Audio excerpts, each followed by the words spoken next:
Hi guys, welcome to all of you our channel concept with K S sir.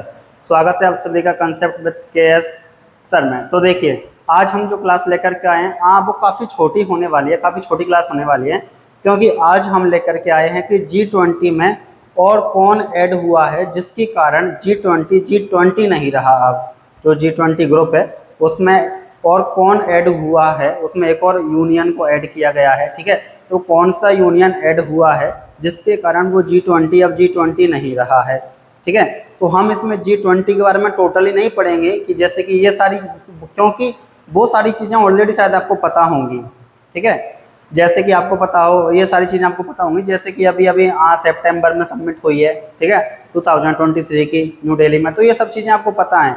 तो इसके बारे में ये क्लास नहीं है, ये क्लास बस छोटे से टॉपिक के बारे में है कि जो G20 में अभी कौन ऐड हुआ है जिसके कारण G20 अब G20 नहीं रहा है। तो देखिए, चलते हैं, स्टार्ट करते हैं। तो देखो, अगर हम बात करें G20 ग्रुप की, तो अगर हम बात करें, एक मिनट, तो देखिए, अगर हम बात करें G20 ग्रुप की, तो G20 ग्रुप में पहले क्या थे, 19 तो देश थे और एक कौन था, यूरोपीय यूनियन था। कौन था, यूरोपीय यूनियन था, जिसे हम G20 बोलते हैं, वो ये है। जिसे हम G20 आज तक बोल रहे थे वो ये था, जिसमें 19 तो क्या थी, कंट्री थी और एक क्या था, यूरोपीय यूनियन था। हालांकि इस यूरोपीय यूनियन में भी 27 कंट्री हैं।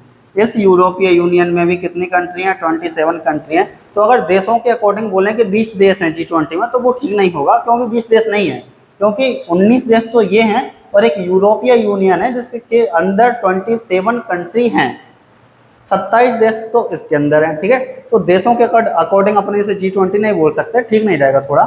तो देखिए, अब तो G20 हमारा ये वाला है, इसमें 19 देश थे, 19 देश हैं और एक क्या है, यूरोपीय यूनियन है जिसमें 27 कंट्री हैं। लेकिन अभी क्या हुआ है, 2023 की सबमिट में अफ्रीकन यूनियन को भी इसमें मिलाया गया है। किसको मिलाया गया है, अफ्रीकन यूनियन को भी मिलाया गया है, AU को भी मिलाया गया है। अब देखो, यूरोपीय यूनियन में कितनी कंट्री, 27 कंट्री। कितनी कंट्री, 27 कंट्री।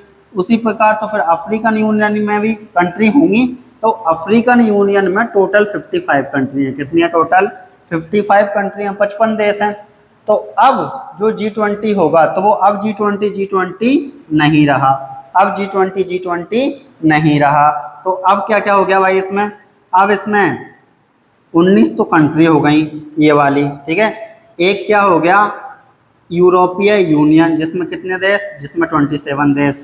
एक हो गया अफ्रीकन यूनियन जिसमें कितने देश, तो जिसमें 55 कंट्री हैं। मतलब अपन कह सकते हैं कि अब G20 नहीं रहा है, अब G20 एक्सपेंड हो गया है, बढ़ गया है, उसमें एक और यूनियन को शामिल कर लिया गया है। और वो एक और यूनियन कौन सा यूनियन है, वो है अफ्रीकन यूनियन। कौन सा यूनियन है, अफ्रीकन यूनियन। अब अगर हम आगे देखें तो देखिए कि भाई हम जान लेते हैं थोड़ा सा अफ्रीकन यूनियन के बारे में। किसके बारे में जान लेते हैं, अफ्रीकन यूनियन के बारे में जान लेते हैं। तो जो अफ्रीकन यूनियन है वो क्या है, एक महाद्वीपीय निकाय है, मतलब कॉन्टिनेंटल बॉडी है। कैसी बॉडी है, कॉन्टिनेंटल बॉडी है, महाद्वीपीय निकाय। मैं बताऊंगा अभी आपको तो कैसा है, एक महाद्वीपीय निकाय है, मतलब कॉन्टिनेंटल बॉडी है। इसमें टोटल कितनी कंट्री, तो टोटल इसमें 55 कंट्री अपन ने अभी देखा है। अगर गठन की बात करेंगे भाई, इसका गठन कब हुआ, तो देखिए सबसे पहले 1963 में अफ्रीकी एकता संगठन की स्थापना होती है, और वो भी किसके द्वारा, जो अफ्रीका के स्वतंत्र राज्य थे उनके द्वारा। तो अफ्रीका के स्वतंत्र राज्यों के द्वारा एक संगठन बनता है जिसका नाम है अफ्रीकी एकता संगठन। ठीक है, इसका जो उद्देश्य था वो क्या था, तो जो इसका उद्देश्य था, इसका जो पर्पस था, इसका उद्देश्य था कि भाई अफ्रीकी राज्यों के बीच सहयोग को बढ़ाना, अफ्रीकी राज्यों के बीच सहयोग को बढ़ाना अफ्रीकी एकता संगठन का क्या था, उद्देश्य था। अब अगर हम आगे बात करें तो देखो, अब जैसे कि हमने यहाँ पे देखा कि 1963 में अफ्रीकी एकता संगठन बना, जिसका उद्देश्य क्या था कि अफ्रीका के राज्यों के बीच में सहयोग को बढ़ाना, ट्रेड को बढ़ाना, यह इसका उद्देश्य है। अब देखिए, अगर हम आगे देखें तो 2002 में अफ्रीकी एकता संगठन को अफ्रीकी संघ द्वारा, अफ्रीकी संघ मतलब वही अफ्रीकन यूनियन, अफ्रीकन यूनियन द्वारा क्या बनाया गया, सफल बनाया गया। ठीक है, तो हमने देखा कि भाई एक तो क्या है, अफ्रीकन यूनियन के बारे में थोड़ा सा जाना कि भाई 1963 में अफ्रीकी एकता संगठन बना, जिसका उद्देश्य अफ्रीकी राज्यों के बीच सहयोग को बढ़ावा देना था। और 2002 में क्या हो गया, इसी में क्या हो गया, अफ्रीकी एकता संगठन को किसमें, अफ्रीकन संघ द्वारा क्या मिल गया, सफलता मिल गई, सफल बनाया गया। ठीक है, तो अब अगर हम देखना चाहें भाई अफ्रीकन कॉन्टिनेंट को, अगर हम देखना चाहें तो देखिए, जैसे कि देखो यहाँ पे अगर हम बात करें तो यहाँ पे बताया गया है, देखिए जैसे कि ये हो गया हमारा एशिया, ठीक है, एंड ये हमारा इंडिया हो गया।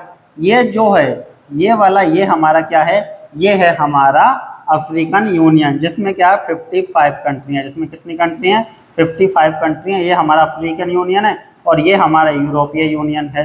ठीक है, तो अफ्रीकी यूनियन का उद्देश्य क्या है, इसका पर्पज़ है कि अफ्रीका में जितने भी स्टेट हैं, जितने भी देश हैं, उन सब के बीच में सहयोग को बढ़ाना, ट्रेड को बढ़ाना। ठीक है, ये इसका मेन उद्देश्य है।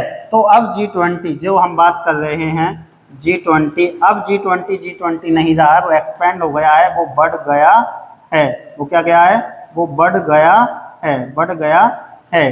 तो अगर पहले हम उसको G20 बोलते थे, तो अब हम इसको क्या बोल सकते हैं, G21 बोल सकते हैं। तो अब हमारा G20 नहीं रहा है। ठीक है, तो ये छोटी सी क्लास थी, एंड इस छोटी सी क्लास का पर्पस यही था कि जो G20 में एक यूनियन ऐड हुआ है, उस यूनियन के बारे में थोड़ा सा आपको बताना। ठीक है, तो कैसी लगी आपको क्लास, अपना फीडबैक कमेंट बॉक्स में जरूर दें, और देखते रहिए और बने रहिए कंसेप्ट विद केएस सर के साथ। धन्यवाद।